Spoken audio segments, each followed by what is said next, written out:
For foreign artists, it's all about connection. Get your courage, have some discipline, be motivated, and just do it. So don't need to be rich, don't need to have like a lot of money. How did you define your own opportunities? You can apply for entrepreneur visa, which is very helpful.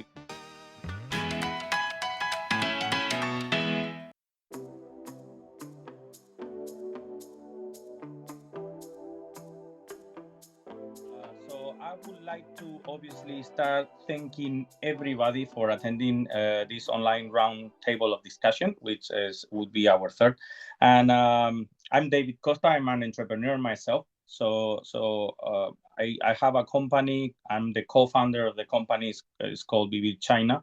And we are actually a consulting company here in Shanghai that we help foreigners to enter in the Chinese market, as well as connecting Chinese meaningful projects with the Western world, right? So projects such as Meet Expat Entrepreneur, which is the project behind this online webinar. So before I talk about the forum, I would like to say that if you have any questions, please kindly wait until the end of the forum because we have a Q&A part in the forum where anyone is allowed to ask questions. All the questions, any questions you have, you could though put them in the chat group anytime. So when we get to the Q&A, we can go through them. And now this forum is put together by Meet Expat Entrepreneurs, which is a project organized by the Institute of Culture and Creative Industry at Chiao University of Shanghai. So in collaboration with well-known organizations that you probably know all about, such as Shanghai Invest, Vivid China, Any Helper, very well known as well, and the Tellers Tribe. So the aim of this project, it is to showcase foreign entrepreneurs here who own business, who open businesses here in Shanghai, and is to share their experience, their knowledge, and their challenges, right? So we can all benefit from learning about the entrepreneurial practices and the road to success. So for this purpose, we, of course, have created several foreign and local video channels, such as in YouTube and WeChat official accounts and TikTok, Douyin. We have these video channels, and we would like to ask you for support by subscribing in the channels, by helping us showcasing these entrepreneurs that we have here in Shanghai, which it would be a great help for us. So we can continue to offer you these great online forums to share their experiences, right?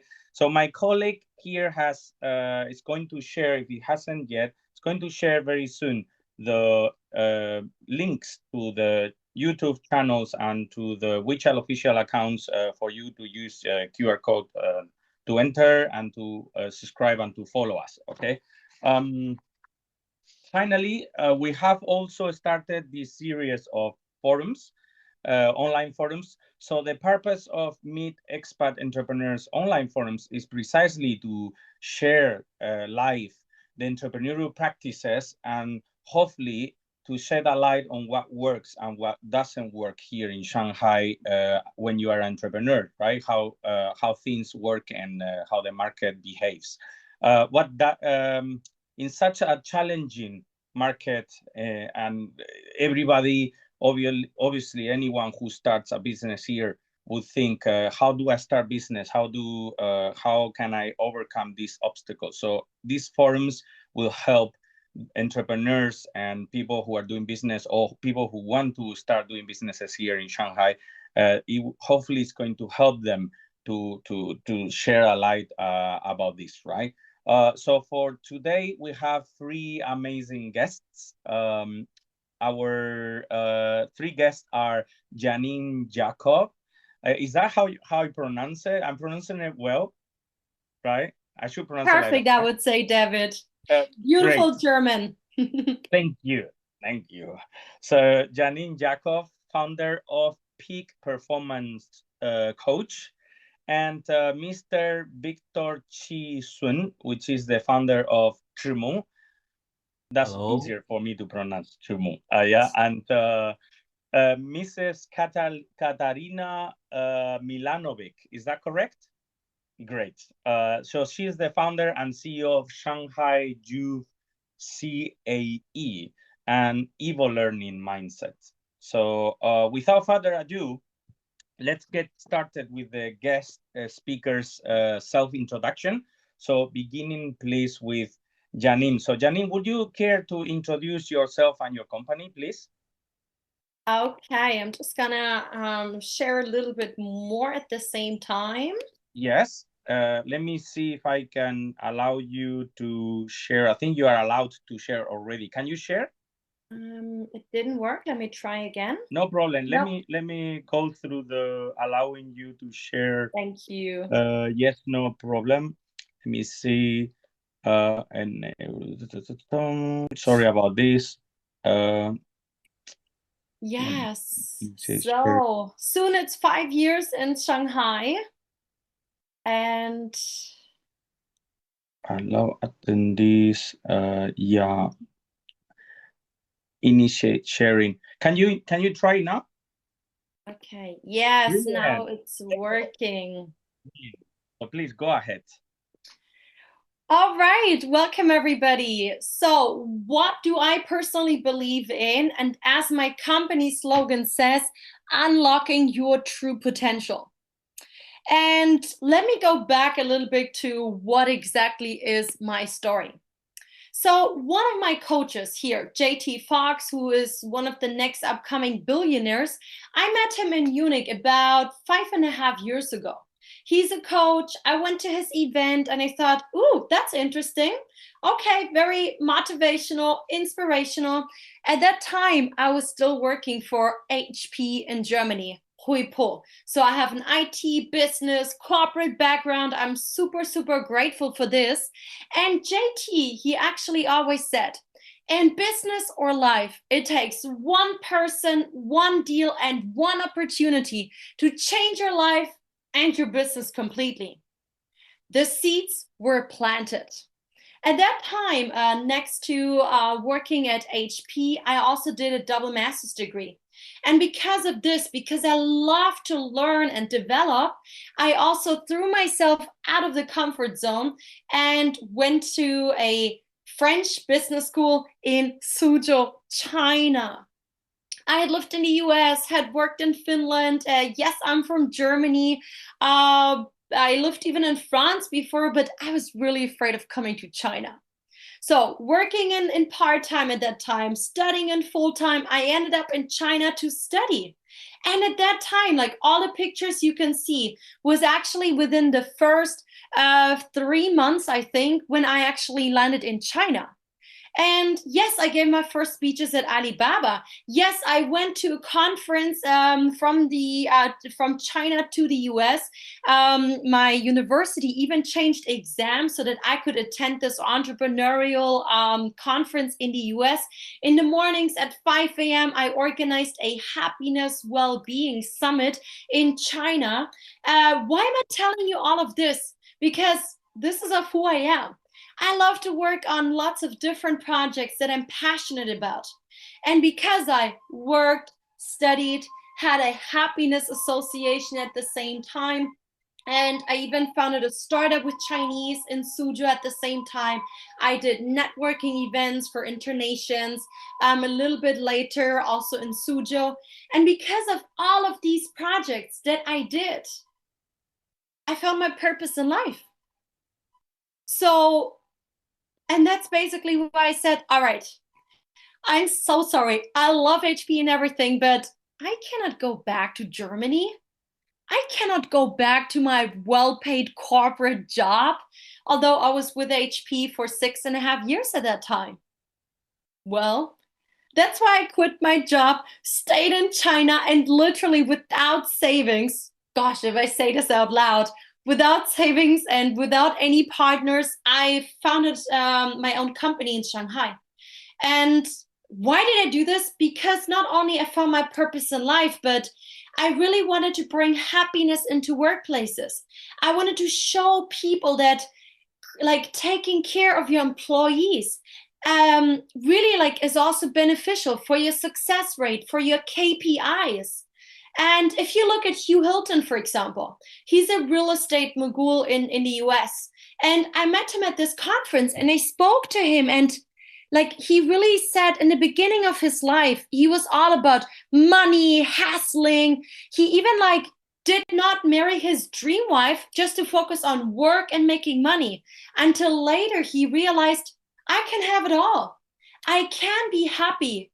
And even research, and his research found out later, like if you are happy right here, right now, your chances of becoming successful are even better. And this is what really like I learned in my master's degree in Munich at that time, and it clicked. So that's why I really thought, yes, I have to tell other people about it and really like make them experience it. So these people here, these experiences that you see, this one time really started to change my life. And nowadays, my company is 3.5 years old, my consulting company. I trained, I coached, I consulted all of these companies and universities that you can see here. I've also worked with Shanghai or with Anti-Business School before. And I'm really proud of this. Why? Because if you think, if I was in my home country, having achieved to work with these well-known brands at such an early stage would have been, I don't want to say impossible, but definitely challenging. And of course, I love challenges, right? And the nicest thing is really like when you like work and you do something that you really believe in, and you see these outcomes, you see that your clients are happy at the end, then all of the effort, all of like me getting up at 4 o'clock in the morning, 5 a.m., because I'm also a morning person, but it is worth it. When I see all of these results, when I see the impact that I can make in companies, teams, and individuals through my work. And I have been struggling. I mean, we all know that building up a company is not easy. It's not a piece of cake, right? So I just want to mention one thing. So I quit my job, started my second life phase when I was 25. There was a time, actually the first summer, when literally, I'm not kidding, like when I literally had like 8 RMB left on my WeChat. There was no money on my German bank account, and I don't really spend a lot of money. No vacations for a long time. I didn't like, all my money really went into my business. Nowadays, I understand that doing something good for yourself, taking care of yourself is really important too. But at that time, I nearly got thrown out of the country because of visa issues. Many of us have been through this, right? But even like when I was about to give a training in Chengdu and the day afterwards in Kunming, I was about to go on stage to train these Chinese people of a big corporate. And I got a WeChat message. My landlord said, if you don't pay your rent tonight latest, because I was 4 days overdue, tomorrow I'll come and get all of your stuff and throw you out. And I told them I would pay a few days later, and I'm so sorry, I tried my best. And this was literally before going on stage to give a training. But you know what? At the end, this is the nice thing. These challenges, they make you so strong, resilient. Even the lockdown, I was COVID positive last month. We're in lockdown in Shanghai. These challenges make you strong and resilient and creative to keep you going in what it is that you want to do. And yes, people would say I'm a workaholic. I say I'm a passionaholic, because I personally really believe if you have a purpose, if you are passionate about what you're doing, then you have this extra superpower inside you that is coming out, that you can make impossible things really possible. And you just keep on going. And my work that I do makes me happy. Do I have bad days? Yes, of course, but it keeps me going.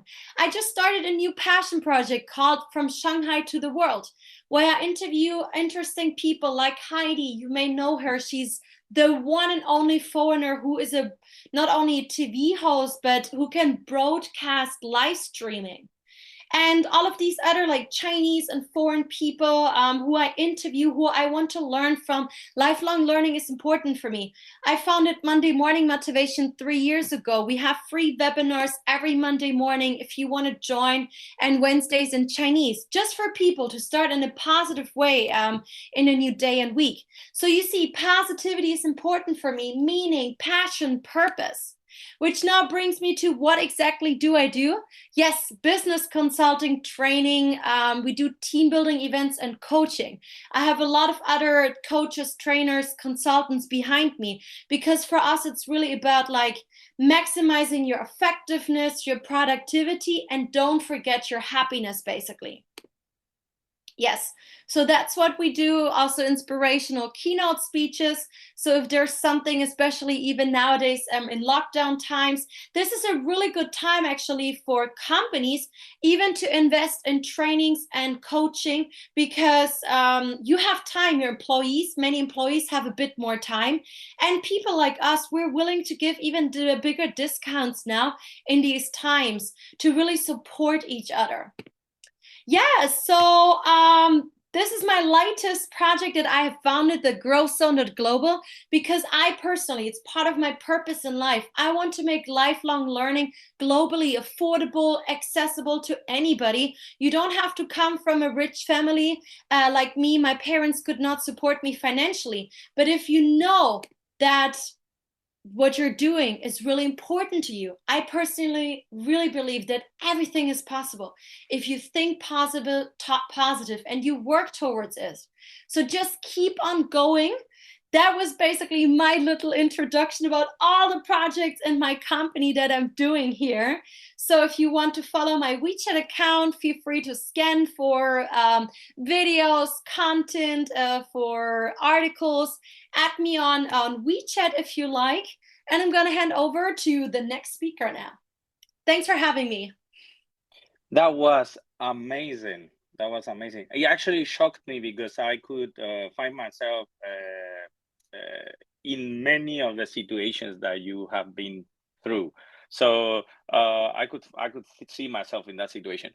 So thank you so much for sharing. That was incredible. And I would like to give now the opportunity to Victor. Victor, my man. Hello. How you doing? Thank you. Amazing speech. Amazing intro, Janine. It's really, really nice. So I have a PPT also gonna share. Yes, I think let me just help you. Oh, okay. Excellent, brilliant. Okay. So also I wanted to share a bit like my experience, how I started. I run a design studio here in Shanghai. We are 7 people right now. So we mainly focus on brand identity. I wanted to share how we started. We started actually, I put here some photos from my social media, so you guys can see. We started in 2016. I started with my wife, actually. So in this picture, you can see like we started just in Starbucks, in cafes and stuff. We didn't have money to pay an office or a desk, so that's how we started. And we were doing small clients, logos and stuff for them. And like this, we were having meeting with clients, showing the projects to clients directly in Starbucks. So it was kind of fun because we had to take our computers to go to the toilet and stuff. That was the beginning. Actually, was the first year. The second year we had some money and we could pay for an office. It was a really small office, as you can see in the picture. We have a daughter, so sometimes I had to take my daughter to the office. Sometimes we had to do a lot of work. We had to sleep there. So it was a lot of work in the beginning because we started without anything, without money, without even clients. So it was a lot of hard work and patience. So that was the first few years. Literally, like Janine, we didn't have any vacations. But we slowly grew up the team. right? Like from 2 of us to maybe 6, something like this. But like Janine said, also, we had one opportunity that changed everything. And in our case, that was Starbucks. We were having already some word of mouth. We were improving our service, and then we got a referral from a friend, and it was Starbucks. We got a meeting with them, and that was like a few years ago in 2019. And we had a meeting with Starbucks, and they gave us like a small project to do, and we did it, and then they gave us a lot of projects. I think we were quite lucky in that time because Starbucks was, developing a lot of brands here in China. So we were super lucky to work on all these brands like Starbucks Now, Parmixaro, many of their new stores. We did their branding. So nowadays we are 7 people, and this is our office right now. So it's kind of fun. That it's kind of it's kind of fun. Like we started working at Starbucks because we didn't have money, and now we are working with Starbucks. So this is actually our story, right? So what I normally tell to the people, so we were poor, but we didn't have poor dreams, right? Because we always been looking to work with bigger brands, bigger projects and stuff. So nowadays we are super happy, super grateful to work with all these brands. I can show you some of the work we are doing. So for example, Starbucks Now, we did all the branding, the logos. Maybe you guys already saw this kind of stores. Also, we did Bar Mixado. Is also a sub brand of Starbucks. That is, they do cocktails. Also, Starbucks Deliver. I think this year also we did the rebranding of Rewards. Also, we did the mascot for them. And also this year they opened in Taikuli, the Green Store Lab. Is just a green Starbucks. And also we did many projects, like we did all the signage system for them. And yeah. And apart from Starbucks, we also work with a few other brands, like for example, Kotex. We did a lot of packaging design for them. Also, we rebranded many other brands, like this is Sicolan. They do, e-commerce. And many other brands, we redesigned some locals, some internationals. This is a photography studio in China. We did their rebranding. And also some other brands like Holy Moly, they do premium cereals. And other like apps. So we work many industries, but mainly branding. So this is also another project for Kotex. We did the packaging design. They were having a collaboration with Cacao Friends. So yeah, also some illustration, packaging. And this is a new brand from Geely. They do electric vehicles. Also, we did all the marketing materials, packaging, and stuff. So yeah, it's mainly my intro. Also, if you guys are interested, can add me on WeChat. And yeah. Wow, Thank you. amazing. I am shocked at seeing your portfolio. Both Janine and Victor's portfolio is incredible. I can see that you didn't lack of important clients. And I believe that it is mainly because both of you are working in very niche market, meaning like you focus on very much on an aspect that you do very well, and it's your passion, and you go through it. This is amazing stories. And yeah, I mean, when you are small, I think is necessary to focus. It's so. hard to do a lot of things, I think. No, I agree. It's better to focus on what you really do best, and to become better at it, right? And become find a spot in the market where you can develop and be really good at it. So that's amazing. And I would like to give next the opportunity to Katarina to do your self-introduction and introduce your company. Please go ahead. Thank you. These were amazing sharings, and I'm just gonna try and share my PPT also. Let me check, where is it? Should be here. Yeah. Okay. Brilliant. This laptop is a little bit old, so just give it a few seconds. Okay, so from my side, I just wanna start with telling a short story about my road to China. Even when we were still back home, and even in my teenage age, I was always interested in coming here and seeing this part of the country. Maybe you know, maybe you had similar experiences with your classmates. Usually they would always talk about London, Paris, Milan. But for me personally, since we are from Serbia and we are already in Europe, I was always curious to see what happens here.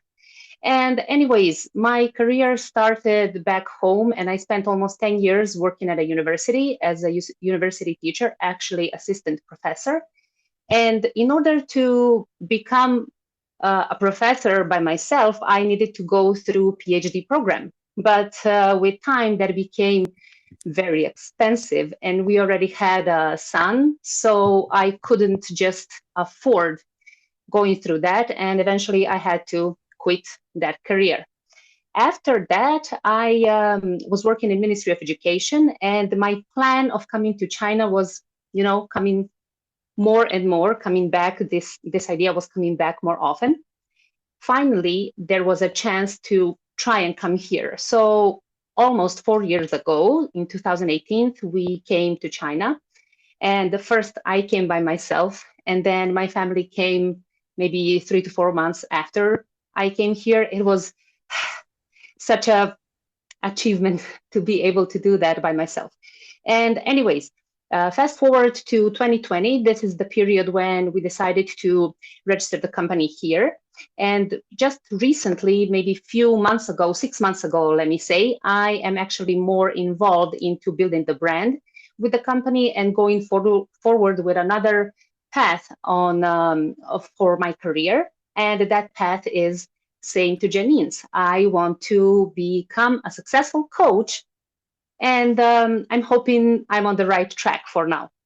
Actually, I also want to share something that I may believe some of you may identify with. I'm a multi-potentialite, which means I'm very interested in many different things, and I'm also skilled in different things, such as graphic design and video editing, and some other things that I didn't want to put all of them on the slide, but just knowing this, that it's very common for people to feel they have different abilities and different skills, it's very good. It gives you more opportunities, and it can give you more creativity and more just ideas what to do next. I also firmly believe that in every couple of years, a person reaches another level. You grow every day and you learn every day.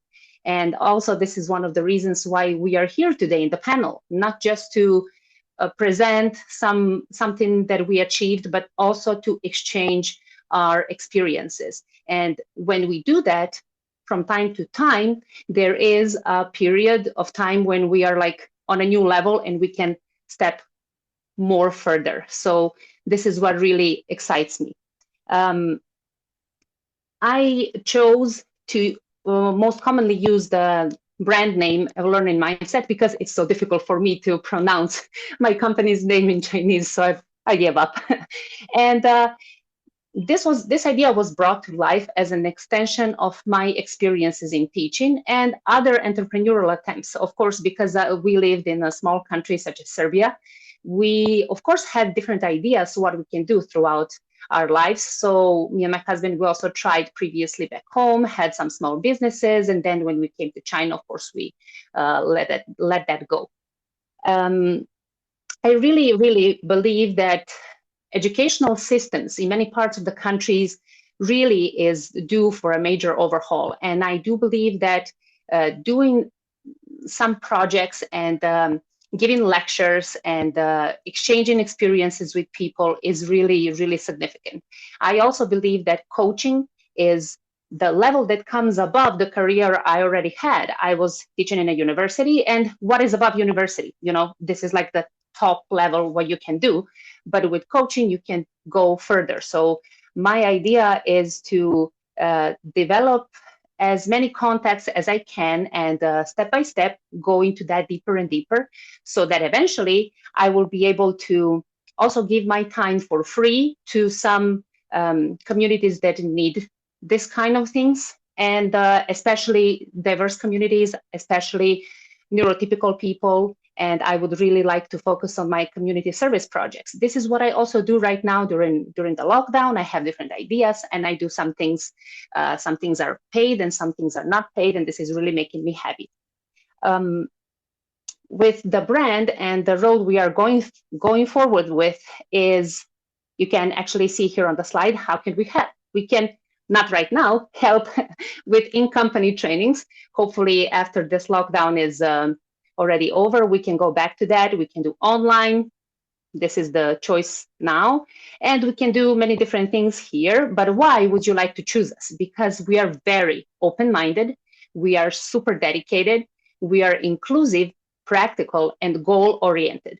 I already give some lectures almost regularly each week for some with some other sponsors. And I'm very happy to see how people react to just shifting the perspective, because sometimes we think whatever we know is enough. But then, like Janine said, one person is enough. One contact is enough for you to realize, oh, there's more than this. So you will have an idea to expand your own mindset and just go through with your new ideas and new definition.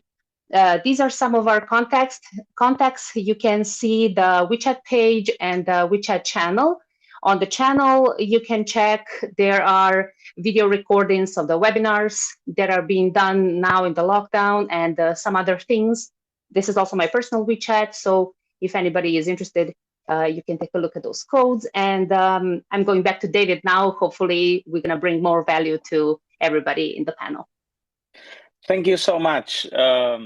Very nice introduction, and I love your logo, by the way. It's really nice. And well, this part is leads us to talk about our partner, Any Helper. I would like to allow them to talk, to self-introduce the company, and also to talk a little bit about what they do, because they've been such an amazing help, not just to entrepreneurs, but also to help any expats here in Shanghai. I think they are very well known. So Christine, please, could you go ahead? Okay, thank you. Thank you so much, David. I'll also share my screen.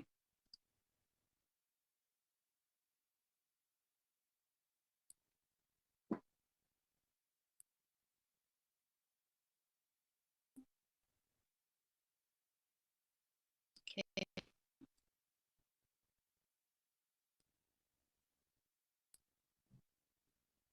Okay, so can you guys see that? Yes, we can see. Yes, we can. Okay, so thank you. I really enjoyed hearing the stories sharing by the three entrepreneurs. No matter your background or your story for like running your own business, and I can obviously tell your great passion in doing your own job in your own industry. And what we do here is, even though you stick to your dream, you stick to what you do, but in reality, there's a lot of problems we are going to face as interpreters, especially expats in China. So here, during the recruitment, so what we do in this project is we are cooperate to recruit the entrepreneurs for the interview project. So before that, normally I will do a a little pre-interview to collect their background, their story, or their business, their story in the business, in doing their business. So in this process, we can see a lot of entrepreneurs have the common problem. So we collect several problems here to give a little feedback as the information for you. So first, allow me to introduce a little bit about our company. So we are, our brand is called Any Helper, and we provide a one-stop solution, including a visa, immigration service for every expat who want to live in China and start their business. And also, we provide talent recruiting service for the foreign-owned business companies in China. And besides that, we also run several media brands, including here you can see the Any Helper, Visa of China, Any Shanghai, and Any Job. So like for on our Any Helper platform, we have a very important function, which is a real-time Q&A system, which we have volunteers and also experts on our stage to stand by to answer your questions, answer your problems. It's from 9 a.m. to 9 p.m. every day. So that's a very important platform for us to collect your problem and help us to find the clue to solve your problems. And here, on our platform and during the recruiting job, we have collected several questions most mentioned from the entrepreneurs, especially during the lockdown period. So first is about the rent reduction. So can my company get a rent reduction if the property was rented from a middleman? So the one thing we all know is that there are policies that the micro enterprise can get rent reduction from the state-owned property. But if you rent from a middleman or from a property agency, it's also possible to get the rent reduction for at least 3 months. So that's a yes answer. And the second one is about the wage. You are running business and you have employees, you need to pay their salary, but during the lockdown, if they cannot work normally, for example, they were positive, COVID positive, they are like in quarantine, they cannot work. So is it legal for employers to pay less wage? So it's a negotiable problem. So first we said employers should first arrange some annual leave or the welfare leave for the employees. And if they run out of all the leave, we should pay them according to the normal contract, normal standard of the labor contract for at least 1 month. That's according to the policy. But after 1 month, we can negotiate on the payment of living expense. So which means we can pay less, but how much we need to negotiate, we'll negotiate with the employee. And the third question is about the China visa policy. So as we know, we are all locked down. The whole exit entry office is stopped working for almost 2 months. So in this period, there's no worry if your visa get expired. So everything will get an overstayed, everything will get back to normal. You can continue to ask for the visa extend without an overstay penalty. So that's no worry for you. And the last question I got asked the most, where can I get to learn about the current policy updates? Because we know there's a lot of policy changed or update every day. So where we can get that? The most direct way is you can scan code, follow us, the Any Helper platform. It's a WeChat official account. And there's a Any Helper Q&A mode platform system. You can just click here to type your question, and we have real volunteer or expert backstage. They will answer your question every day from 9 a.m. to 9 p.m. Just within like several minutes. Wait, you won't wait too long. You will get your answer. And after that, you can also follow other platform of our brand, which is very useful, Visa of China. Every kind of information about visa service or work permit service, you can get information on there. So here you can see the several articles we have posted recently about visa policy updates, about foreign company, if you are living, what kind of document you need to handle in, and different kind of policy you can find here. And also, you can also ask our questions by leave your comments down below. And about the job marketing or talent recruiting service, we have the Any Job platform. So here you can get all the job information. And most importantly, please follow us, join the Meet Entrepreneur WeChat group. Yes, you can share your experience and share your concerns, everything you need to know in our group. We can discuss together. Okay, so that's all I need to share. Thank you so much, Christine. Again, please follow if you would like to stay put on all the stuff that we are doing. Please get into the group, because they are doing an amazing job. Any Helper is doing an amazing job in helping entrepreneurs to understand the market, to understand the challenges, and I believe that the information they give and everything that they do there is so helpful and so important. Thank you so much for that. And now we get to our panel discussion, right? Which is what we all look forward. And we're going to kick off by getting to know our guest situation a little bit by the first question. And this first question is, while the whole city is slowing down as it is right now with this pandemic situation, how can you be so busy? We would love to know that. So let's start with Katarina. Please, can you share your thoughts? I mean, I know you three, right, are so busy at the moment, and I would like to know, I mean, everybody is slowing down, everything is so slow. How come you are so busy?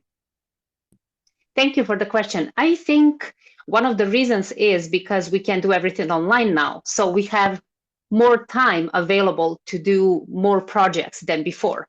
For example, I'm also a member of a Toastmasters club. So in the regular time, I need to commute to downtown, and I need to spend an hour and a half to arrive there and spend 3 hours in the meeting and then spend another hour and a half to come back.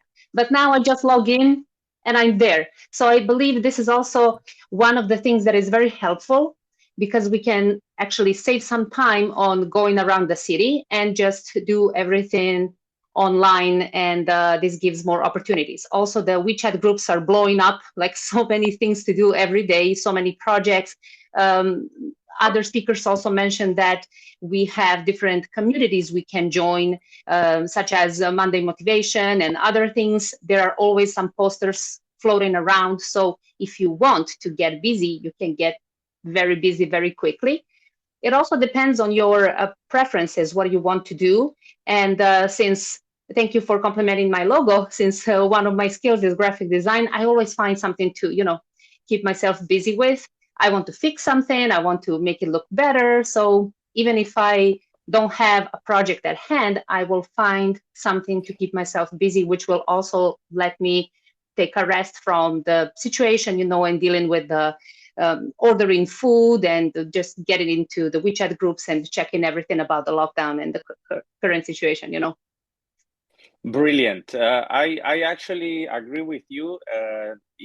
I mean, the worst thing you can do is just look down and think, oh, I don't have anything to do. I think it's best to find always stuff to do, and even if you don't have projects at hand, there is always so much that can be done here under this situation, right?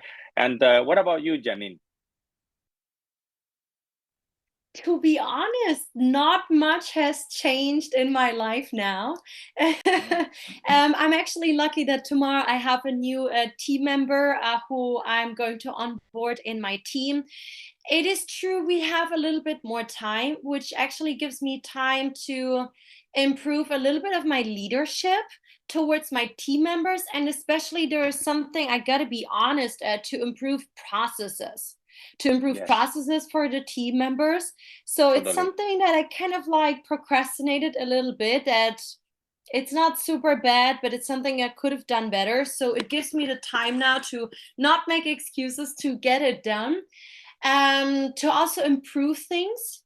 Um, yeah, beyond this, I still do my coaching, my training. We do marketing. We do Monday morning motivation. I also have a little bit more time to interview more people for my new passion project, From Shanghai to the World.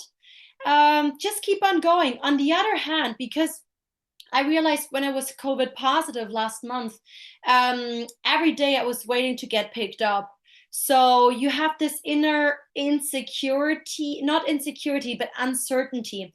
You have a lot of different feelings. And I think we all go through a lot of weird feelings in these lockdown times. And the best thing that works for me is I keep myself busy.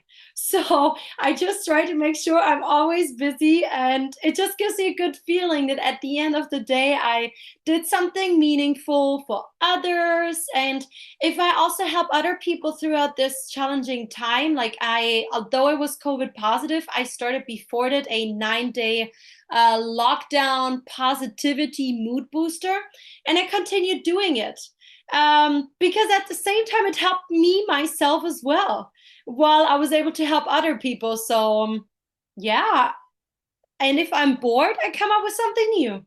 Exactly, exactly.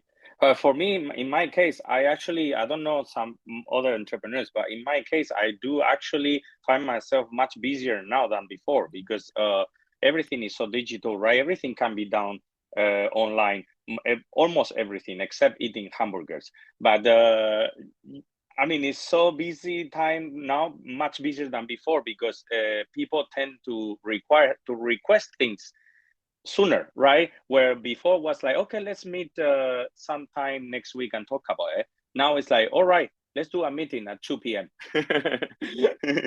So it's I find myself getting into this super hyper rhythm in Shanghai that makes speeds the process, and everything. The good thing is that speeds everything as well, right? So your projects get done sooner, and you have more time as well for other projects, right? What about you, Victor? What do you think? Yeah, so in my case, it's almost the same. So we are lucky that we can do all the work remotely. Also, we are quite lucky that we already had some projects starting before the lockdown, so quite good. But yeah, I mean, remote work for us takes more time because mainly you need to communicate more. You know, you every few hours, minutes, you need to make some phone calls and stuff. So it takes more time, everything. So that's why probably we are more busy every day, and that's good. So the days passes quicker. But I think like since we need to communicate more, you know, through calls and stuff, what we did is to delegate more, and you know, to everyone having their role, really their responsibility really clear, so that will be Totally more agree. efficient for the, you know, teamwork. Absolutely agree. I think so. Yeah, because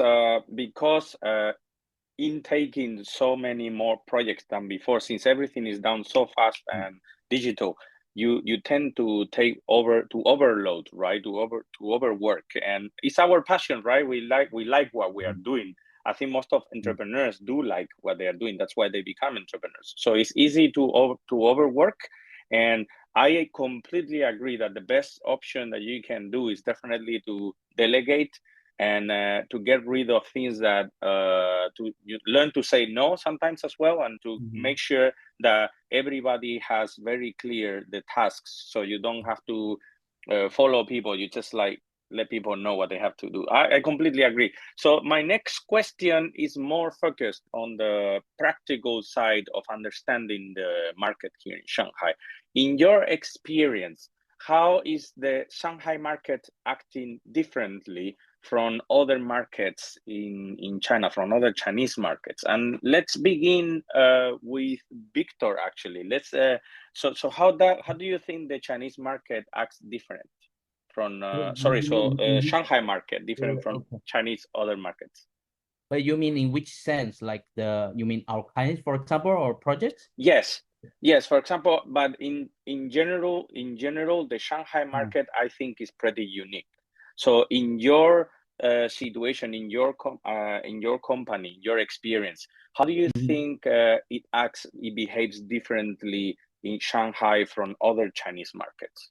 Yeah, I mean, in general, it's more straightforward, I think, more direct, and it's more business driven, right? But I think Completely agree. the main thing is in Shanghai is really diverse. I mean, you have international projects, international clients, also local projects. So I think it's diversity definitely, and yeah, and I think it's more business driven for sure. Yeah, I think completely agree with you. Completely agree. What about you, Katarina?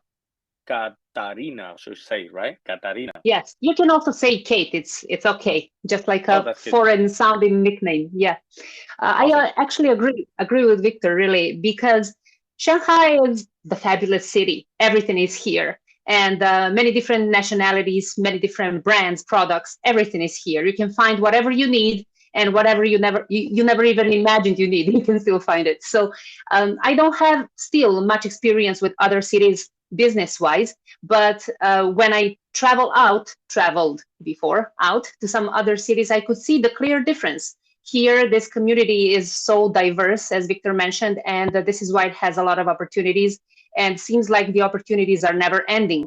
Now, since we are in a lockdown, even so, we are in a lockdown, we found different ways to go through this and still continue developing our brands, developing our business, finding new clients, finding new connections, which I don't know would be so easy, if I may say, in some smaller cities or some other countries even.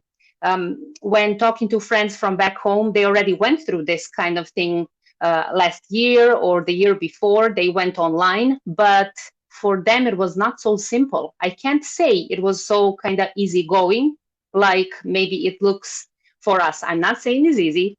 I'm not saying it's very simple. You can just go and get it done, but still there are many opportunities around each corner, and we can just be present and try to choose. I also like to think about how I can also learn from other people in the community, because not every personality suits the same patterns, right? So maybe somebody wants to promote more, somebody wants to be present everywhere, somebody wants to have so many different platforms, but being present in the community can also give you a sense of learning. You can choose, I like this approach, I maybe don't like this approach that much. So you can also balance your future steps.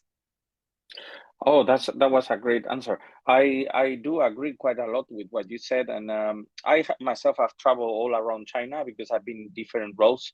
So I do agree with both you and Victor in one thing, and is that the diversity in Shanghai is very unique, because when you go to other regions in China, perhaps they are more conservative.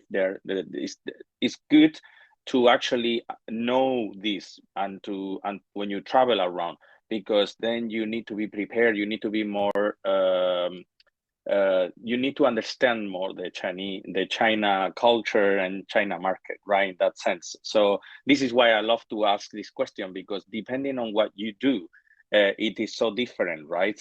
I've got other people saying, "Oh, for me it's even easier when I travel to other regions," and I'm shocked because being a foreigner and as an entrepreneur, sometimes it could be really an advantage when you go to other regions and they are so welcome, they're so hospitable, they like to talk to foreigners, right? So what about you, Janine? What do you think? So for me, it was a strategic decision. I was supposed to Okay. be back in Germany in my full-time corporate job, which I loved. I loved HP. But I really understood that coaching as well as happiness, like consulting of happiness in workplaces, is already big in the US. But even if you Oh. look at Germany, where I come from, so I don't know, it just didn't feel right. It felt like they don't really need me. And here I felt like I can have a bigger impact. So I felt like I can really make a difference in people. Although I have to say that kind of market is still not mature yet, it's still quite new, I would say. But isn't that good? Isn't that an opportunity for us? And the nice thing about Shanghai is I always see it as a good mixture out of the Eastern and the Western world. So it's kind of like, yes, a developing country somehow, or like, let's say, other culture mentality. So coaching and happiness consulting here in China is something new. But at the same time, because they're so open-minded and everything new also coming from the West, they're open to try it out in China. So this is why it was not completely new, and the potential is really big here in Shanghai. And I thought from Shanghai, it's so nice to spread to a lot of other cities. So I just see Shanghai as a good mixture out of the both worlds and full of opportunities. What probably people would have said about the US and New York back in the days, I think this is what Shanghai is for me. I completely agree. For me, it's the same. I do feel that it's a very unique market and unique city compared to other regions. And yeah, it's for me, it's also more suitable as well. Though I've done other businesses that went better perhaps in other regions because you are more unique. Perhaps your business is less rare, or perhaps because your business is not, you don't have that many competitors as you would have in Shanghai, right? Which we know competition can be very aggressive here. Good. So my next question, I'm sure will be very interesting for those within the audience who might be abroad or perhaps in China, but they are thinking to open a business here. So starting with Katarina, how should we turn this situation that we're going through right now, this epidemic situation, how should we turn this into an opportunity? What do you think? How should we do that? I think it can give us more time. This is what we usually don't have, right? It can give us more time to think about, are we okay with our idea? So for example, I want to open a new business now, and I wanted to do it, and the city went into lockdown. So what am I going to do now? First, you remember the whole story. It was supposed to be 2 days and then 4 days, and the days gradually moved. So if I'm a new entrepreneur, just trying to find my own way and what to do, I would try to use this period of time to make sure about my idea, maybe procrastinate a little bit longer, make some notes, learn from people who already did go through that or are now going through that. Because even for us who already have our own companies here, we also need to adjust in this situation. We couldn't just continue, most of us maybe couldn't just continue business as usual. Something had to change and something had to adapt to the situation that we are currently in a lockdown. I believe the opportunity, just being lucky, do I want to say lucky? Yeah, okay, let me say lucky to have time on hands and not being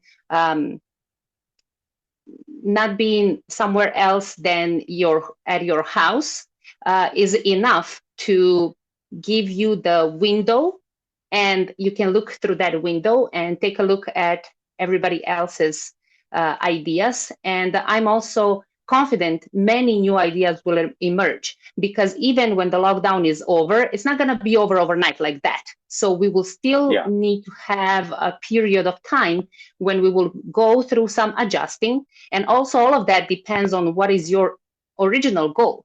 If somebody's original goal in becoming an entrepreneur is to get rich very quickly, then I have no advices, because I think it's not possible very quickly, right?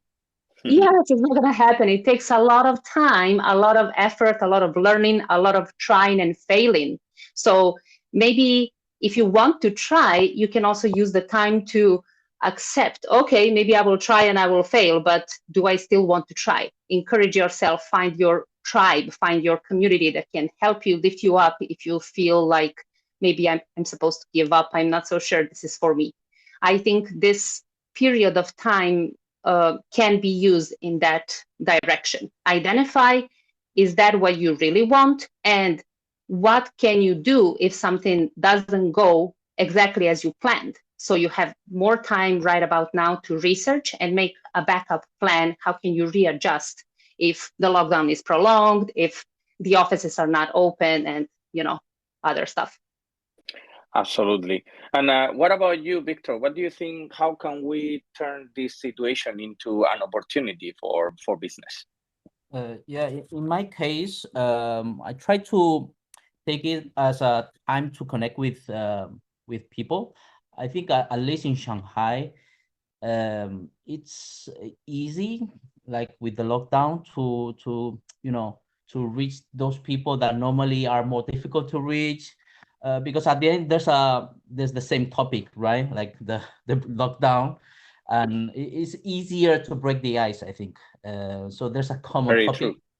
true. So I take it like this opportunity to connect with, I don't know, potential clients, potential collaborations, or I don't know, new potential designers that can join us. So yeah, I think that's the main thing. I think I taking the advantage.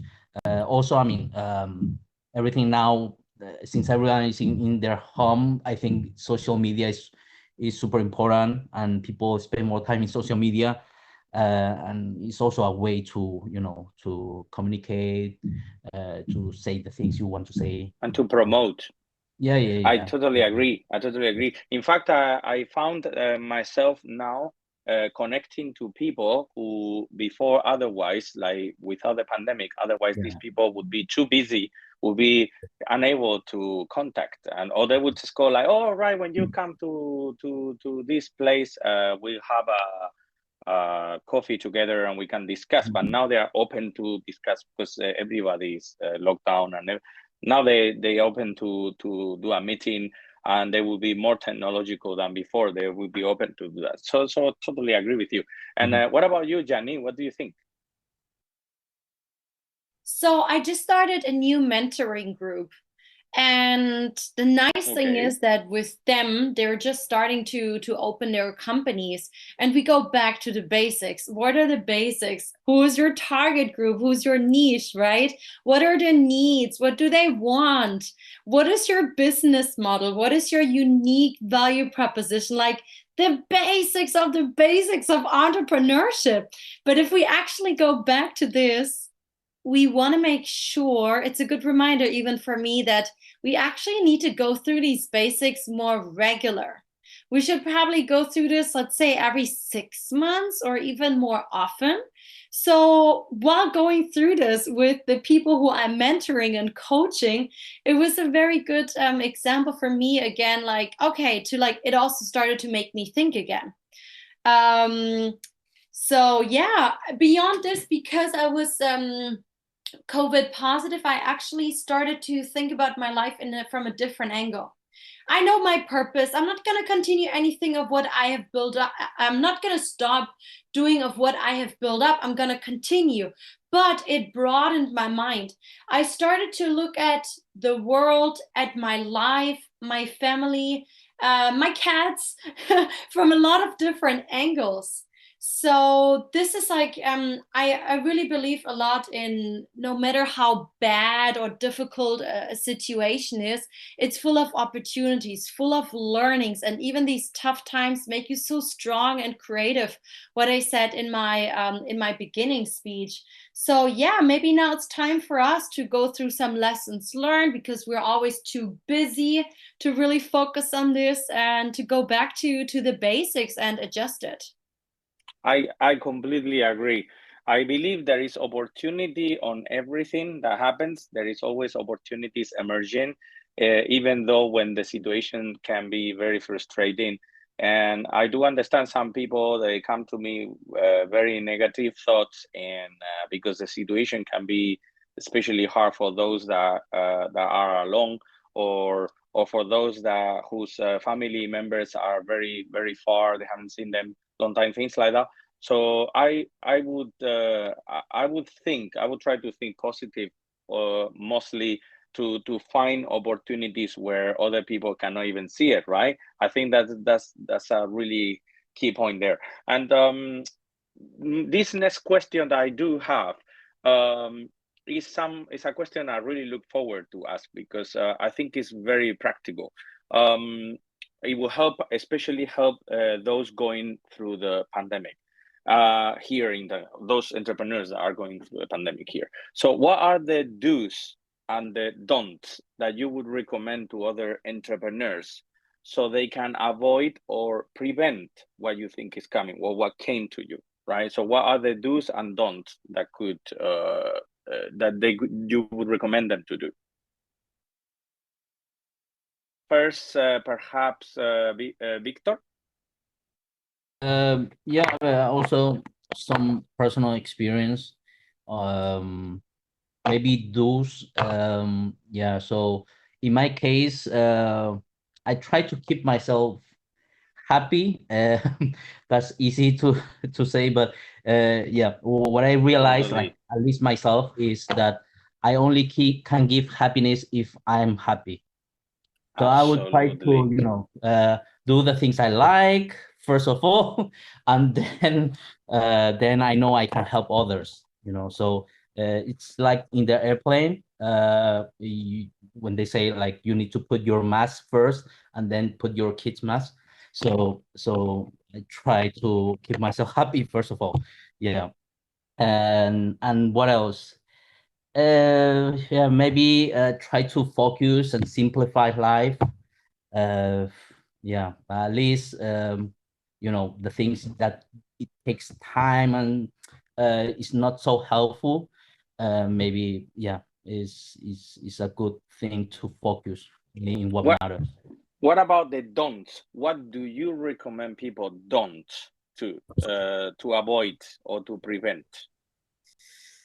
Yeah, I mean, in terms of prevention, I think you need to put time in working, let's say, having a stable life. Like in my case, when I started the business, I didn't put so much attention to family, to marriage.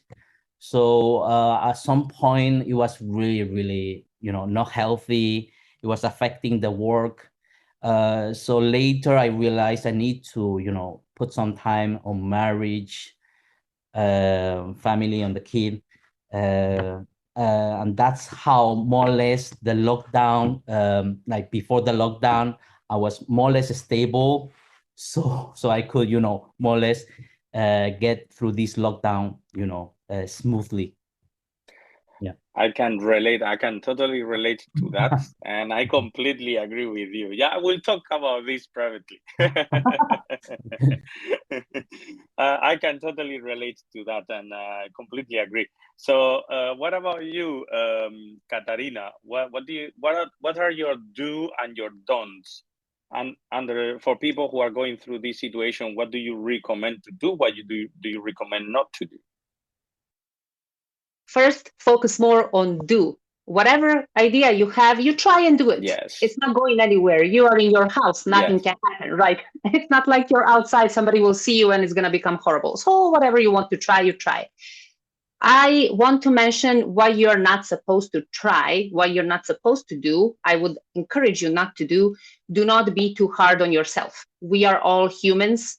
We all have different emotions, needs, energy when we wake up in the morning. I really love seeing all this diverse and interesting, motivating stuff all over the communities, all over Facebook, Instagram, and everywhere. But try not to fall into the trap. I need to wake up at 5 a.m. If I don't wake up at 5 a.m., my day is dead. I need to do this. If I didn't do it, I'm a failure. So I'm encouraging everybody, please don't do that, especially not in such a difficult situation like a lockdown for how many days, we don't even know. I would need to check the calendar to tell you properly how many days. So be kind to yourself. Treat yourself as you would treat your best friend. If your best friend will come today and tell you, oh, I have this issue, I'm feeling like that, you're not going to tell them you're a failure and you did this wrong. Of course, you're going to try and give them compassion and support. Then please don't do anything different to yourself. This would be my encouragement for don'ts. And for do's, whatever idea you have, if you don't have the time right now, write it down and then try and do it tomorrow, in 2 days, later in the afternoon, anytime. I just changed my alarm to 10 a.m. tomorrow. Awesome. Thank you for that. Thanks a lot for that. And My pleasure. Janine, please, I'm looking forward to hear your ideas about do's and don'ts. I think I have to go back to lessons learned probably. And I agree with what Victor said. I had a teacher when I studied in Suzhou who said, Janine, if you're not in your best state, you're not happy with yourself, you don't take self-care, or you're not compassionate with yourself, then you cannot give your best for other people as well. So you should come back first. And that is something I'm still learning, I have to be honest. So work in progress. And do is definitely try to find the best possible agent you can find. The agent that helped me set up my company is now in jail. What? And brought me... Sorry? Is now in jail? Yes, so some of them, they were in jail under investigation. I would hope for them they're not in jail anymore. It's quite a big one. So yeah, try to find a good agent that can really help you to build up your company here, help you with your visa. So that is pretty important. If you need recommendations, I'm happy to give recommendations. I think this can really make a difference in your life. Which also brings us to the support system. So it is only that recently, my latest coach, I started working with him on something different. And then I realized he's an amazing business coach. So I switched my coaching into business coaching. And it's literally 2 weeks ago, I said, why did I not start earlier with you, working on these topics with you? I can relate. I'm also that sort of situation. Recently, like starting to do the things that I feared. I was always like procrastinating not to do it. But then about a month ago, I started to do what I really wanted to do, just give it a go.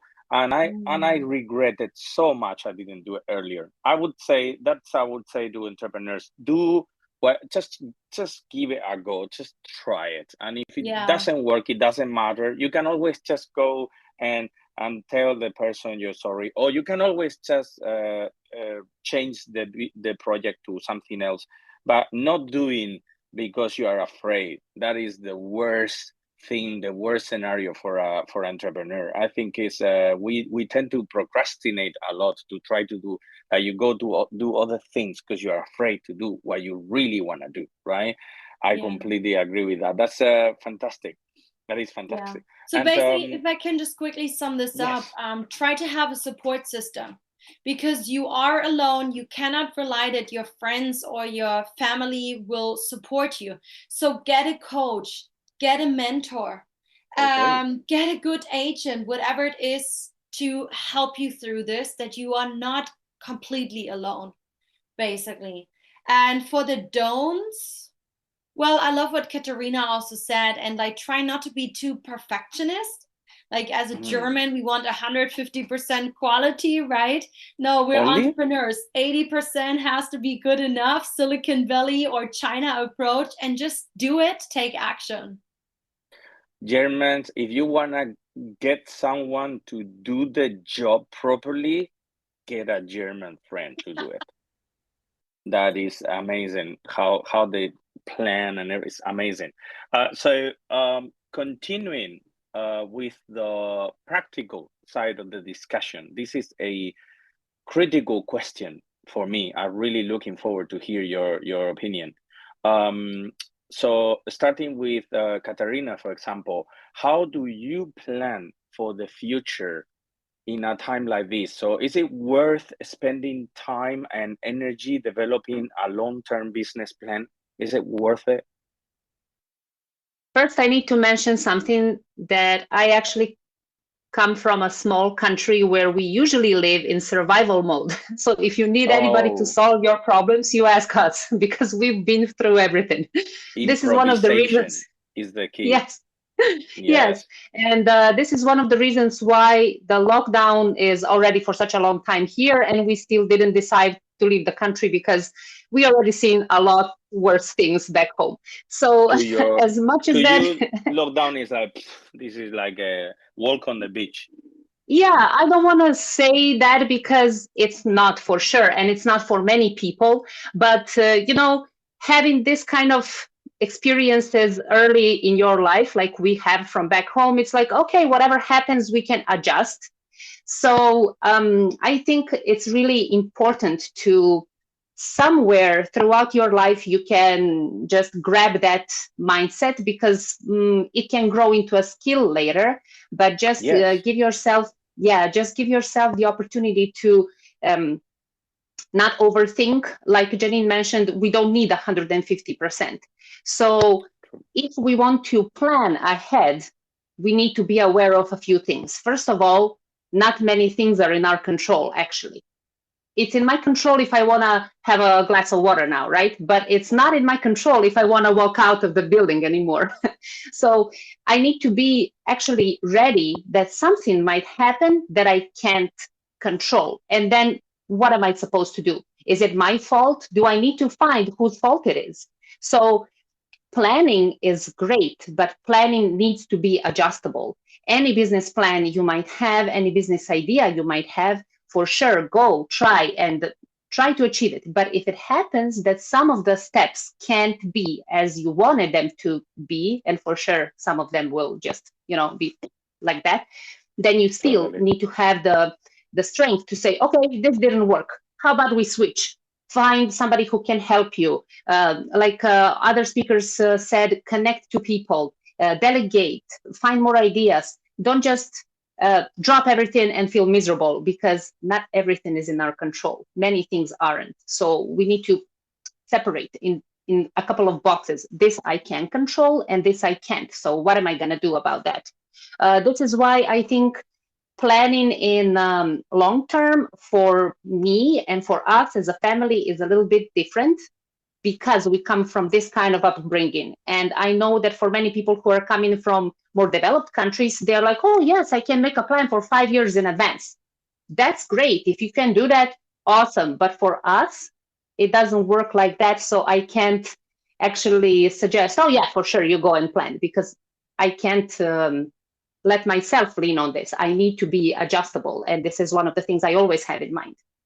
I bet there is quite a lot of CEOs now in Shanghai going like, there it goes my 5-year plan Yeah. after this situation happens. Yeah, for sure. for me, I mean, I don't say that this situation is not terrible. It is, in the sense that we're all going through a situation where it's things are a little bit chaotic. But I have been through worse before, and I worked actually with people who I used to be an immigration officer in a refugee camp in UK for 4 years, so I've seen a lot, and that helped me, as you mentioned earlier, that helped me to put the perspective very clear on what really matters, what doesn't matter, right? And why staying optimistic and positive, not the positive like the Janine positive, not but like COVID blind. positive. Yeah. But, I also want to mention, yeah. I also want to mention something when you mention refugees now. I was 11 when I was receiving refugees back home because war was going on, and they were coming to our country, and my mom said she wants to go and help. And I said, I want to go too. I was only 11. So that is when I saw such devastating consequences of somebody else's lives. And even now, when I mention it, my skin crawls. When you have this kind of experiences like you mentioned, then, I want to earn money and I want to do business and I want to become famous like somebody. It doesn't apply anymore. It's not the greatest achievement. This is what I feel. Maybe for others it's not the same. This is why I mentioned the upbringing is also very important. I mean, money is definitely something that most of entrepreneurs think about. Absolutely. But I believe most of the entrepreneurs I've met, they are driven by passion. So I think they will agree with you. And what about you, Victor? What do you think? What is about this planning? Do you think it's worth spending time to do a long-term plan now under this circumstance? Yeah, I mean, that is a good question. So what I think, I think long term is okay. Also short term, I think depends. As Katarina said, depends of the situation for sure. But also depends of the goals. Like if it's big goals, you need long term plannings. If it's short term, if it's not a big goal, short term is okay. It's not a good or bad thing, I think. So also about planning and changing the plan, I think is normal that the plan changes. So if the plan doesn't work, you should change the plan, but not the goal. So in this lockdown, moment we are going through, we should be, I think we are changing the plans every day, every moment. Every day. But at the end, if the goal is big or important, the goal shouldn't change. Absolutely. Totally agree with you. What about you, Janine? Well, as a German, that's my root, right? We love to plan. And to be honest, planning sometimes gives me like security, this inner feeling of just feeling secure. I know it comes from my cultural background. So I'm a big fan of plans. I don't have a 5-year plan, I have to be honest. I've also realized that when I did not have enough goals set for my team members to lead them on a yearly, monthly, weekly basis, even like for myself, that's when I know exactly that if I had those goals, I could have achieved even more. So I do think planning and setting goals are important, but I love what Victor said. We gotta let go and change things, change the approach, how we get there. And to be honest, it's like when we create habits, we want to lose weight or whatever it is, we know that this is the goal, but sometimes if we change small things, maybe it takes a week longer or whatever it is, it's okay to adjust it, but don't erase it completely if it's really important for you. Absolutely. So and especially now in lockdown times, you will definitely see that a lot of people are rethinking their lives, their businesses. So as Victor said, just adjust it, be flexible like the Chinese. Yeah. How was the Chinese? 入乡随俗, something like that. I think it is. It's like do in Rome as the Romans do, right? Yeah, exactly. So okay, so for those fighting to be successful in life, I have a question for you guys. A very important question. How can you remain engaged and motivated? Do you have a routine that you do? Could you start, Victor, please? Do you have a routine that helps you remain engaged and motivated to follow your passion and to do your business? Yeah. I mean, for sure, I need a routine. In my case, I need a routine for sure. Some people are more flexible, I think, but I need a routine. Having a routine, I think, what give us is to sometimes you free your mind and you start to think more creative, more creative, right? So I mean, I try to separate always because I've been through this really this experience in terms of family and business because I've been working with my wife. So yeah, I try to separate really carefully work and family. So that's super important for me. So I try to work, let's say, these lockdown days also, like 8 hours a day, just focus on work, pure work, and then after work, nothing. Then we don't talk about work and just focus on family, having fun, or do whatever we want. So that's probably the most important thing for us. And other things, just no, yeah. Probably the main thing is just this, like focus on work, 100%. Yeah. Wow, that's amazing. And I do agree that the routine of like making sure that you separate work from life is so important when you have a family. It's so important. Completely agree with that. What about you, Katarina? About routine, it depends what you define as routine. I don't wake up at 5 for sure, but somehow when I arrive to the position that I can do what I really enjoy doing, I don't even need any motivation. I'm like, this is who I am, what I am currently. Like Janine mentioned before, maybe reassess some decisions in 6 months or sooner or later than that. Maybe I will have another idea, but right now, this is who I am and what I want to do. So I'm excited to get into a project. I'm excited already to come to this forum. I don't need any special motivation or even monetary motivation to come here and speak to you guys. I think it also depends on many factors. Also depends on your family members because my husband is a musician. You already know that, David. So, for him, he is creative in the weirdest, times during the day. And for example, last night, he was sound asleep because he was working, but I was hosting an 10-cent meeting screening of Eurovision competition because a few of us foreigners who wanted to watch it. So I wanted to stream the link for everybody. So we were awake from 3 a.m. to 7:30. Then I slept a little and I came back. I woke up and then I got ready for the forum. So I don't have to lean on something. Oh, I didn't do this today, so I'm not motivated. No, I'm now in on that road. I'm climbing the hill and I'm happy to climb it. So I do understand that sometimes people get tired of the job and they really need the motivation. It also happened to me. When it happened to me, I was like, oh, I can't do this anymore. I'm going to quit and do something else.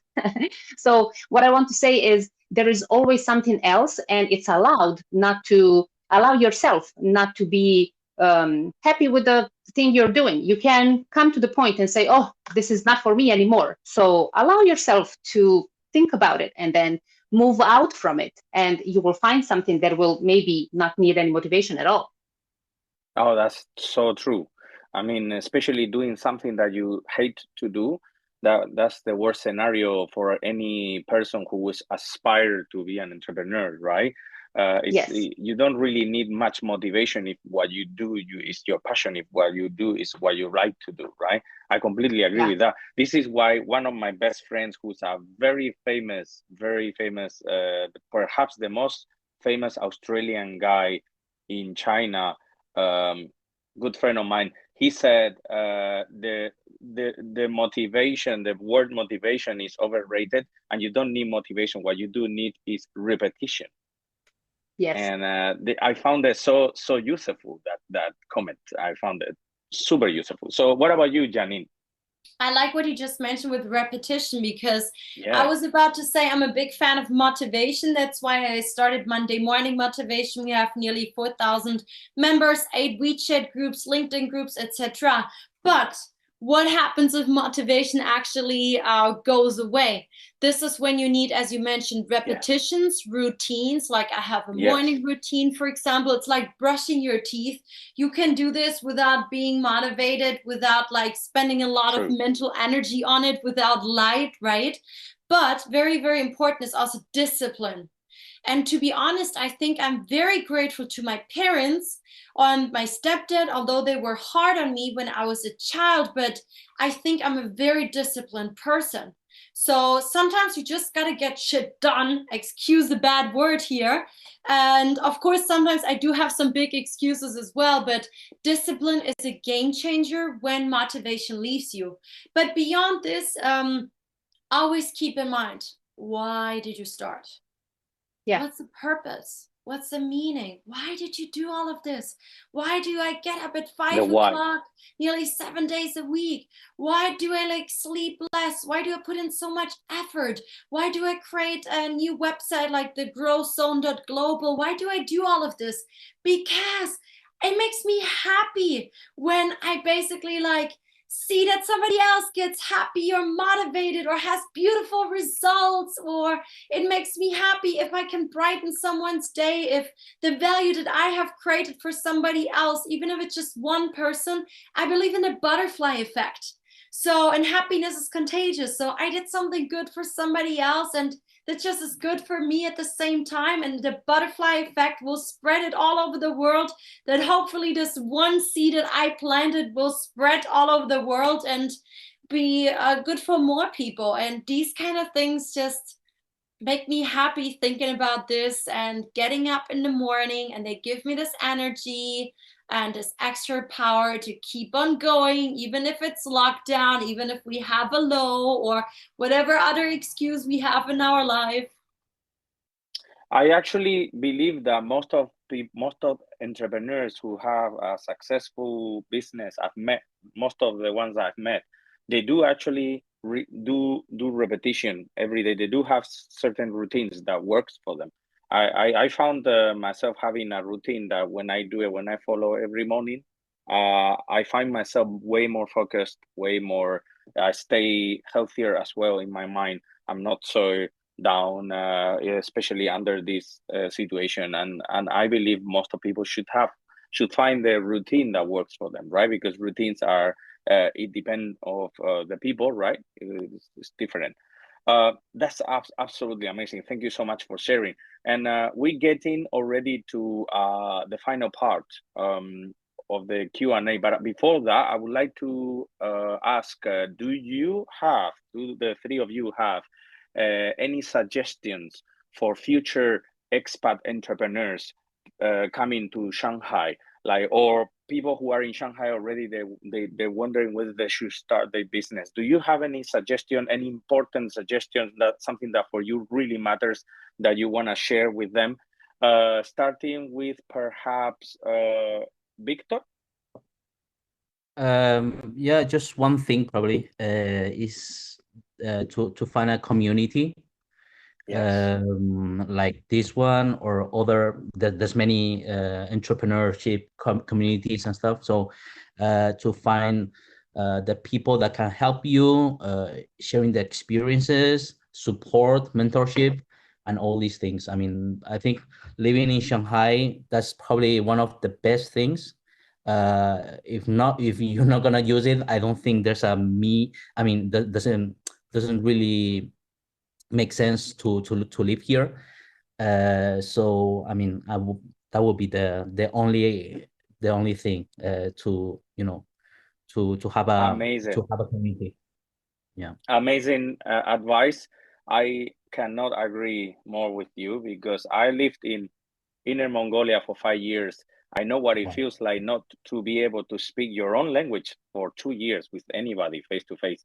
I know what it feels like when you don't have a community who you can share your thoughts, who you can share the things that you like and your passions, and you it's hard sometimes to get help from others. So Shanghai is so unique in that sense, right? You can find people that fast, that can give you a hand, that can connect you, that can help you to move forward, right? What about you, Janine? What do you think? What would you suggest new entrepreneurs coming to Shanghai? Well, a rational and an emotional approach. So, number one, do some competitive research, do some research on the market. Is there really a need for whatever solution product you're providing? Is there like a target group really here? How big is the market? And once you have done this, because like passion is one thing, but beyond this, I would hope that you can have both, so that there's a market and you have done your research, and number two, that you're passionate about it and that you love what you're doing, that hopefully it's a purpose. And if both of them are combined, then do it, whether it is Shanghai. And even if you try it out, you know what, if you realize because of changing market conditions or whatever, like, it's not that you fail, okay? If you just decide to adjust and change the city inside of China or change the country, it is also okay. No matter what you do, you're always becoming better, smarter, improving. So just keep it up, keep on going one step after another. And yes, Shanghai has great opportunities, but Shanghai is not for everybody. It is not. I found quite a few people leaving because they thought that it would be a land of opportunity for everyone. I believe that to be an entrepreneur in Shanghai, it can be challenging, but I also know that there is so much help. So there's so many opportunities, like you said, so much help, and it's for the go-getters, really. It's for people who think, even if I fail now, even if I fail tomorrow, even if I fail day after tomorrow, I have to keep on trying, because I believe those are the people who at the end they get what they want. It's not for people who come here and they go like, oh, I'm having this issue, and suddenly they just turn into super negative backward thought, and they just like, oh, I think it's not for these kind of people. It's more for people, for go-getters, right? What about you, Katarina? What do you think? I want to say something practical first. Like Janine already mentioned, find a good agent. This is crucial, especially if you don't speak Chinese and you don't know much about the law. Find a great agent. There are, I can't say plenty, but I guess there are plenty. We can for sure find some, and we did. So I'm sure there are many recommendations. And also find your tribe. Like you guys already mentioned, you need some people you can communicate with. You can also match the cultures, because it's not always the same talking to local people and foreigners from other countries. Sometimes you want to speak German to another German person, and sometimes you want to speak Spanish to another Spanish person, and you understand each other in every single level. So this is also important for some encouragement. And I want to say start small, but what exactly do I mean? There is this law of the least effort, and it helps us achieve different things. Because, for example, my background is in teaching and also in IT. So I wake up this morning and I want to become Elon Musk. Can I become Elon Musk today? For sure, no. But if I know what my goal is, I can reverse engineer that, and I can start with small steps. Janine mentioned going to the gym. If I go to the gym and I want to lift 100 kilos from the floor, I might break my back. But if I go there 3 times every week and start slowly, eventually I will be able to lift 100 kilos. So give yourself time to do everything that others mentioned, what Victor mentioned and what Janine mentioned. Assess the market, find your niche, do everything, and then start step by step. Do not chew more than you can swallow, right? Because that's going to hit you very fast, and you're going to feel defeated, and then you're going to give up before you even started. I absolutely agree. And I would say that now, under any current situation in Shanghai, the good thing is that everything is so digital that you can test your ideas easily, right?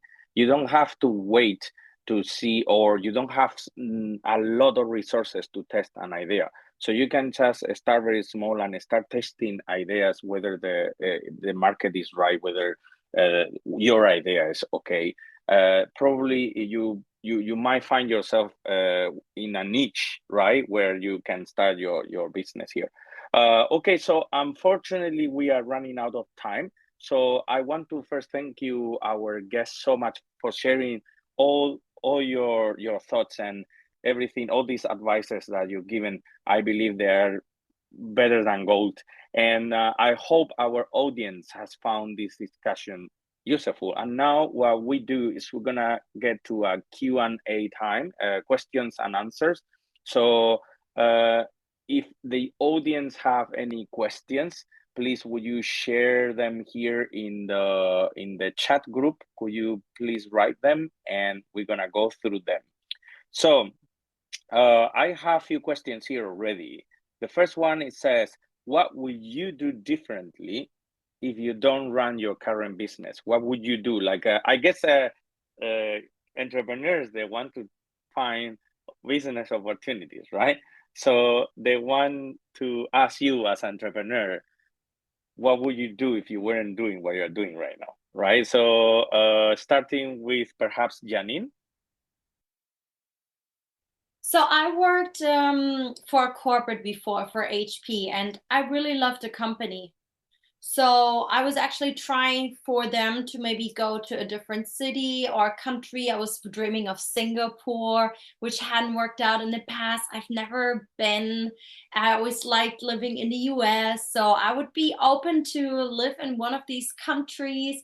Nowadays, I wouldn't mind even trying out Thailand, maybe Bangkok. I think the world is full of opportunities, and I probably would go back to a corporate because, to be honest, I love working for the corporate world. If I have the right boss who also like challenges me, helps me grow, pushes me, because I actually got a senior position, although I was a junior. So it was not that I was just like making copies like an intern. So I like the challenges. That is probably something I would do. I hope that this answers your questions. And if I had to start exactly the same what I did now, I would definitely make sure I have a bit more financial savings on the side, and I hire a business coach, not just a life coach, but a business coach, and get a proper mentor from the start. Wow. Okay. What about you, Katarina? What would you do? I mean, would you go to another type of business? Would you open different business, or would you do something different? Like Janine, would you find a job, or what would you do? I guess I would still be trying to do something like I'm doing now, but maybe in a different industry. I found out recently, actually realized recently that my whole life I've been kind of guided to be a teacher, a trainer, something like that. Even when we were kids, I was so good at basketball because I'm so tall. You can't see now because I'm sitting down. And even my teachers would give me the responsibility to teach other kids in the class how to play basketball. So I'm like 12, 13 years old, and I have this huge responsibility. So I think if I wasn't doing this now and going through coaching and doing lectures and speaking here with you guys, I also think there will be another industry, but similar to training or something else, because I really love giving back to people and also receiving others' feedback. I'm not one of those people, I don't want to, nobody can change my mind and I'm the smartest one. But probably I would still be back home, and probably I would be working in the Ministry of Education. I guess that would be like a career I could wait out the retirement, in. But I'm so happy I didn't decide for that, and I'm here now. Oh, that's excellent. And Victor, what would you be doing if you are not doing what you're doing now? What other things do you think you would be doing? Yeah, I don't know actually, because I mean, what I'm doing now, it's actually my dream. So I'm super happy to be able to do my dream and to live with this. So actually, I don't know. Like, I was hoping you would say that, because really? that should be the answer of every entrepreneur, right? I wouldn't be doing anything else. I love what I'm doing. This is what I was meant to be doing. I think this is the best answer to me personally, because the people should really do what they love to do, right?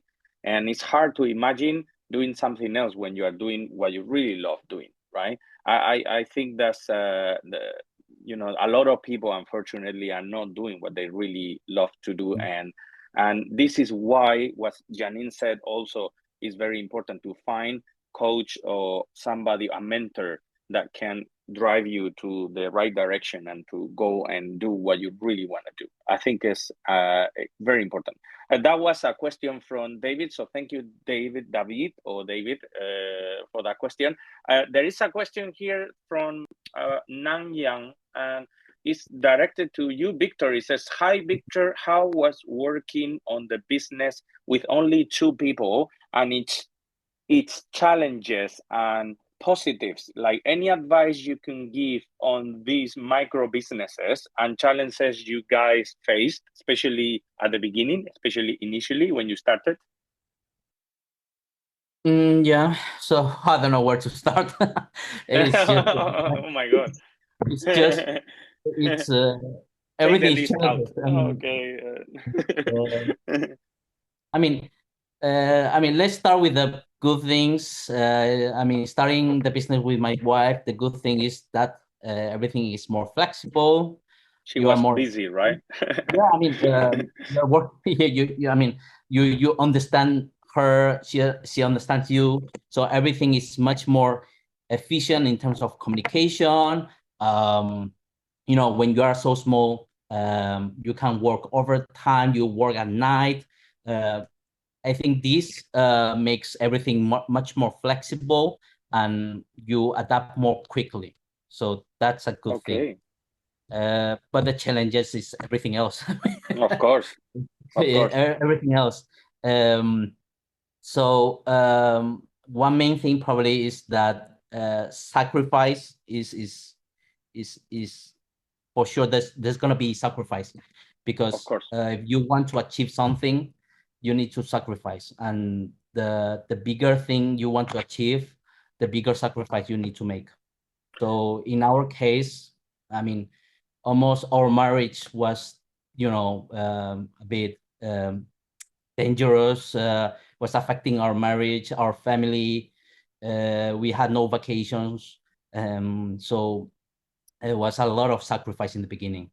But that's because, I mean, we wanted to make it better.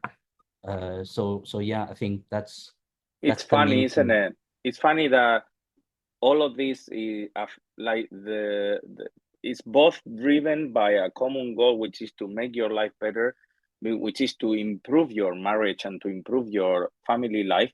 But the very goal that puts you together can also split you apart.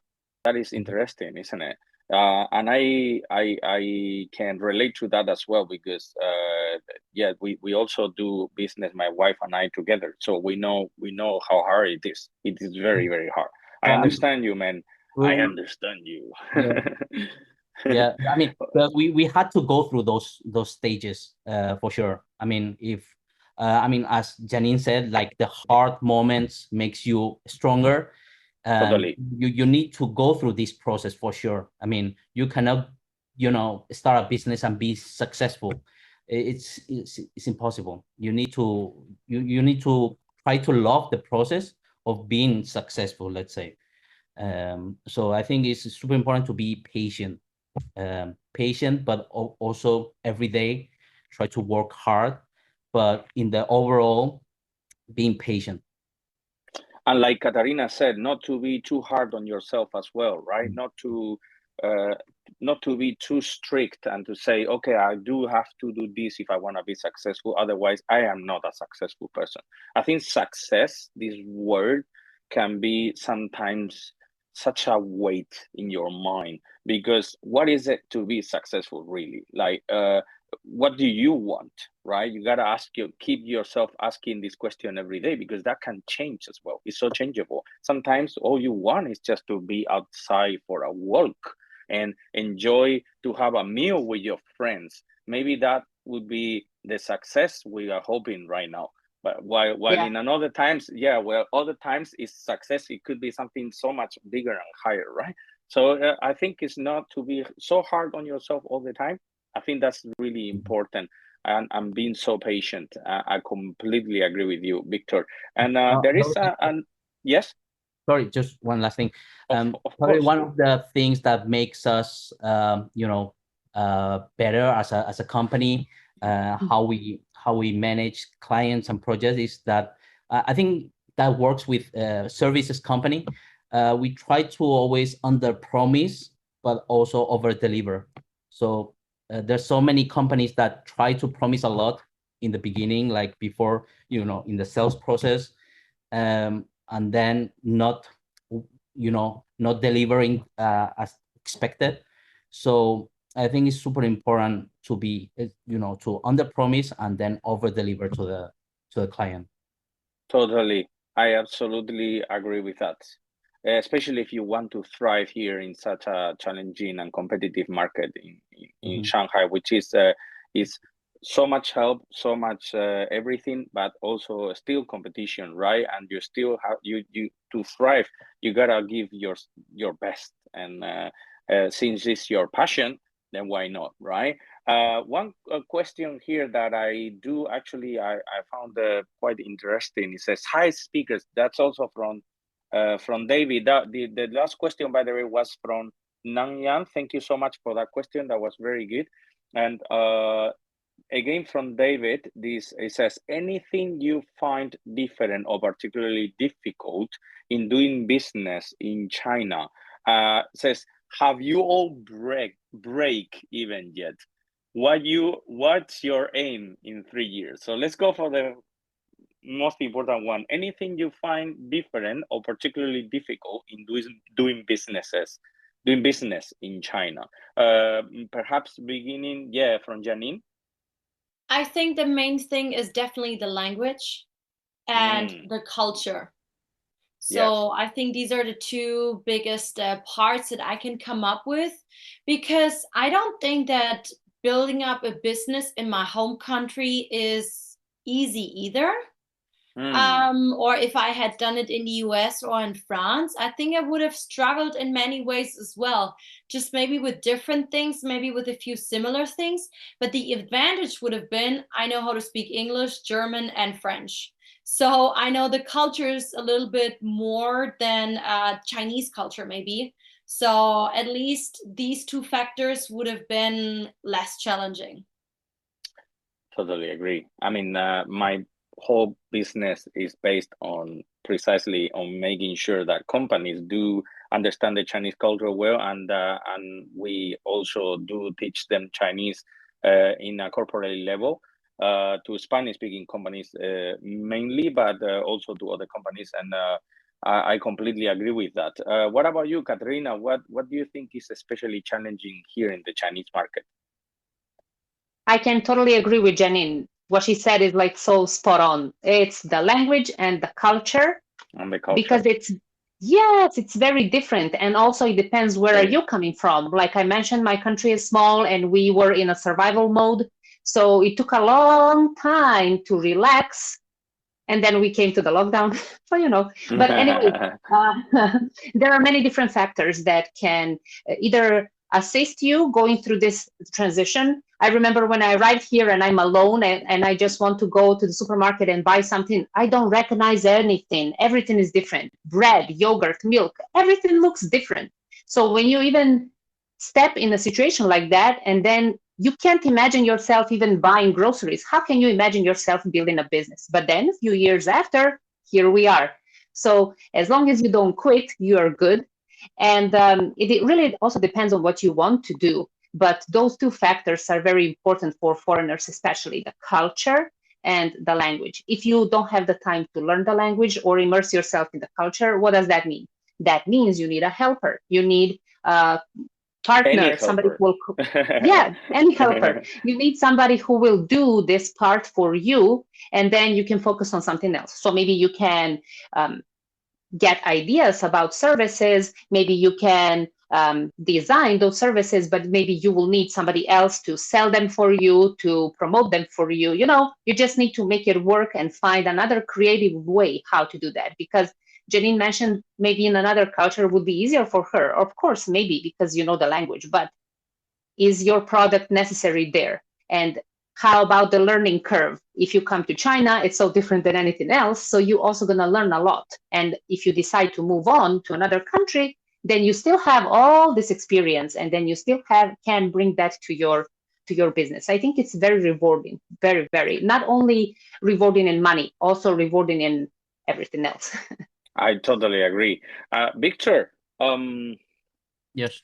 although you are my countryman, you are Spanish, but I am so looking forward to hear what you are about to say. Because I know you will agree with Katrina and with Janine that culture and language is so important. But I think that's not something you would have to worry. Yeah, in my is it? case, my parents are Chinese. I grew up in Spain, so I'm just in between these two cultures. So I try more or less understand both. So lucky. my difficulties probably was more in terms of how to, talk about business, how to get business in China, because I don't have a business background, but I love business.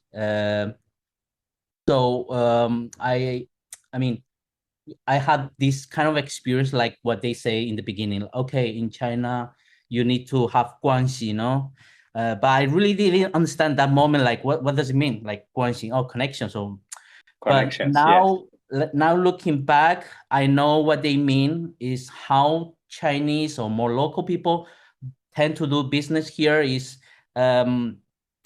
business or your expertise is not the main thing. You need to connect with them in another level in terms of family, social, etc. So what I understand later is that, for example, in meetings with the CEO, I try to just talk about life or family or social or whatever, and not about business. And that's how it works in China, and that makes makes them interested in you, and makes they think, okay, apart from business, this person is also, I don't know, has a daughter and goes to this school and has this hobby. So in China, in this culture, it's super important, like to have this relationship between work, life, family, everything. So that's something I discover and still learning, of course, but it's quite challenging in the beginning. Like yes. I would thought this as a Spanish is less challenging for you because where I come from, I mean, I'm more from the south. I know you are from Valencia, and I was born in Valencia, but in the south of Spain, it is very similar to China, actually. Like everything is what we call enchufe. This word means like connections. Everything is like about making friends first, then partners, or making friends first, then work with this person, right? Yes, it's quite similar in some way, but what it happens in Spain, I think, is you become friends. Probably you don't talk too much about work. That is true. And when you talk about work, they think you are unpolite. Very true. Very true. I love that you pointed that out. Maybe business people or some people, maybe they try, it's mixed together. In Spain, yeah, they start talking about life and they keep talking about life. And then there's no much business to do anymore. It's like you feel like awkward if you start talking about business. It's impolite. Yes. Very true, very true. In China, in China, it's completely common that business is down over the table. Yeah, just sitting down and have a dinner and let's talk about business now. I really love that. I really like this. I mean, for my case, my scenario is different because I have been among Chinese people most likely longer time that you have, because since I was 12, since I was 12, I speak Chinese, and I've been among Chinese and doing business probably already the last 20 more years with Chinese people. So yeah, but I would say when you mentioned earlier, you said that it is important that you understand what's going on, not just within the culture, but like the guanxi and the connections, right? I would also point out to have people who can guide you, right? And the communities, that's what communities are for. And this is why I wanted to mention that, of course, is all of this that we're doing now is about creating a community that can make an impact and can help other entrepreneurs. And although I really hate to say it, but unfortunately we're running out of time. And I would just like to thank you so much, the three of you, for all your efforts to share and participate in this forum, sharing with all of us and with the audience. And unfortunately, we are coming to an end of the forum. If there are no more important, like, let's say, very emergency sort of question from the audience, I'm about to say thank you so much for sharing, and please do enter the group. For those in the audience that have not yet entered the group that we have, entrepreneur group that we have, WeChat group that we have, is in the chat. You can find the QR codes, and please do share. Also do subscribe in our channel, because we are showcasing entrepreneurs in the channel, their lives, and hopefully very soon your businesses as well. So thank you so much. Thank you very much, Victor and Janine and Katarina, for your time and for your efforts. Thank you, David, for inviting us. Thanks for organizing. Really nice panel.